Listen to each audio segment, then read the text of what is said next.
Have you ever had a story you can't get out of your head? One so perfectly suited to a webtoon?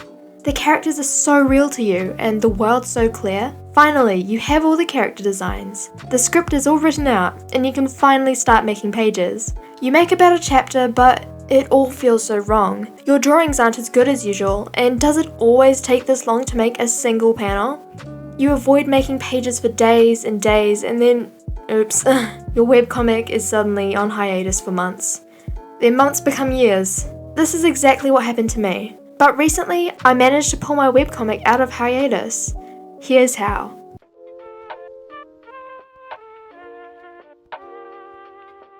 Hey, I'm Wispy, and for the past few months, I've been working on my Webtoon Heart Spell, and I've been having a lot of fun with it. It's set in a modernized fantasy world, but because it's so early in the story, I should let the chapters I've released so far speak for themselves. This is actually the second time I've tried to make this comic. 2 years ago, when I originally started it, I struggled a lot. And not just because I couldn't draw as well as I can now. If you look at my art from around this time, it's by no means terrible. But if you look at the Webtoon pages, they're just awful. And I was miserable making them. Now that I'm finally having some fun with my webtoon, I've identified a few problems I was having, and today I decided to share them with you guys to hopefully give some advice to the people looking for it. Now, just a disclaimer before I start, I'm still a very young writer. I might look back in a few years and cringe at this advice. I'm by no means an expert, and keep in mind all these tips are for digitally made webtoons. If you make your webtoon traditionally, you're a crazy person, but I also respect the hell out of you. And all these tips can be used with any art program. I specifically use Procreate, but these tips can be used anywhere. Now, on with the video. My first and probably most important tip is to be comfortable with the way you're making pages. For example, in my case, Webtoon has a limit on how large a page can be. So to suit this, I had to draw my pages really small, which doesn't suit my style because I prefer using thicker lines. This meant my page came out as all pixelated and gross, and I could never get the anatomy looking right. I fixed this a little in later chapters by drawing the pages larger and then shrinking them, but this just made them look fuzzy. What I didn't know was as long as you export the pages as a smaller file such as a JPEG, Webtoon can size down the pages by itself. Now this will never look perfect, but this meant I could draw as large as I wanted, which prevented my drawings from looking cramped and pixelated. Another tip to improve comfort is to cut as many corners as possible, just as long as you're proud of the content you make at the end and you're not doing anything morally wrong. Webtoons are often used for long-form storytelling, and no one wants to draw the same character over and over again. So here's a few tips to make this process easier. Simplify your character designs and make sure you're 100% happy with them. You're going to be drawing them a lot, no matter what you do, so make sure you enjoy drawing them. The fewer details the better. One mistake I made in my original webtoon was this outfit for one of the main characters. I gave her this pattern tie, and instead of saving the pattern as a PNG to reuse, I drew the pattern over and over again, and wasted so much time. Each of my main 3 characters have had at least 5 main designs each. It took almost 3 years to finalize them, and I'm still making small changes today. But an important thing to keep in mind is consistency, which is where the next tip comes in. Have reference sheets to trace over. Some webtoon artists might even make brushes of their characters' faces to automate the process even more. I suggest the reference sheet method, which I'm showing many times in the background, because then at least you're practicing your drawing skills a little, and have room to make changes. And I often find situations where I have to draw special poses for the characters. But this method is great to make sure your characters look the same every time. It just adds a sense of professionalism to your webtoon. For example, in my original webtoon, my characters never looked the same, which just looks so janky. Another way to cut corners without sacrificing quality is to reuse assets, but not too much. I recommend this with backgrounds at a similar angle, but not with the same expression or it could get too repetitive.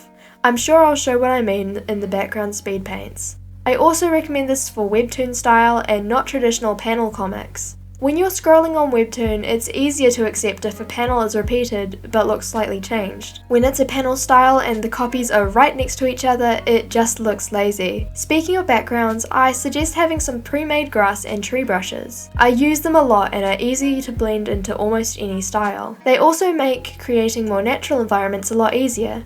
You could spend an hour drawing the perfect tree or make one in a single click or tap. However, I'd discourage using brushes for buildings unless they're in the distance. I recommend trying to draw buildings yourself, otherwise it can look out of place when contrasted with your own style. Which is why the next step is so important. It's okay to use references, especially for more difficult things such as vehicles and buildings. As long as it isn't someone else's art, then it's perfectly fine to trace over. Some people might say this is lazy, but it's a good way to learn perspective and how to design buildings. One way to make your buildings look more unique is to add your own design elements, especially if your world is more fantastical. For example, even though my world is set mainly in a city, my buildings look unique because I covered them in metal vines with trees growing on them. Small things like this really add to the world building. Another great time saver is considering what scenes are really necessary. For your first webtoon, I'd recommend writing something relatively short, with a definite endpoint planned.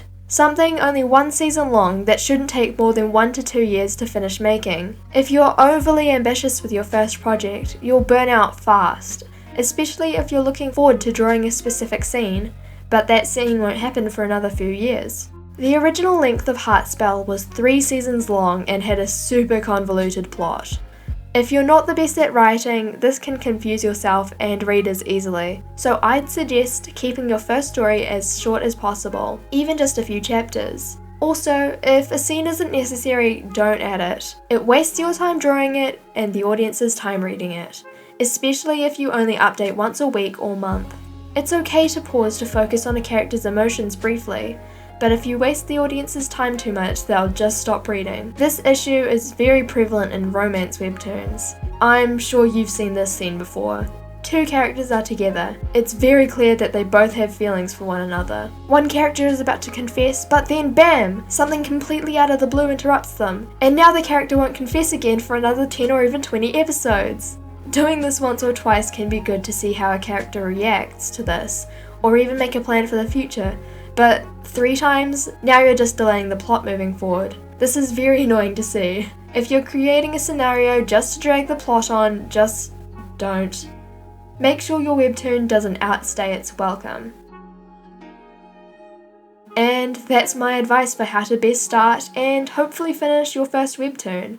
I hope you found some of my advice helpful, and hopefully there'll be slightly fewer webtoons going on hiatuses. Do you feel like I left anything out? Let me know. Oh, and I'd also love to hear about your webtoons if you're making one, and what your worst webtoon pet peeves are. If you enjoyed the video, make sure you like and subscribe, and please check out my webtoon, I'd really appreciate it. So until next time, stay safe and I'll see you then.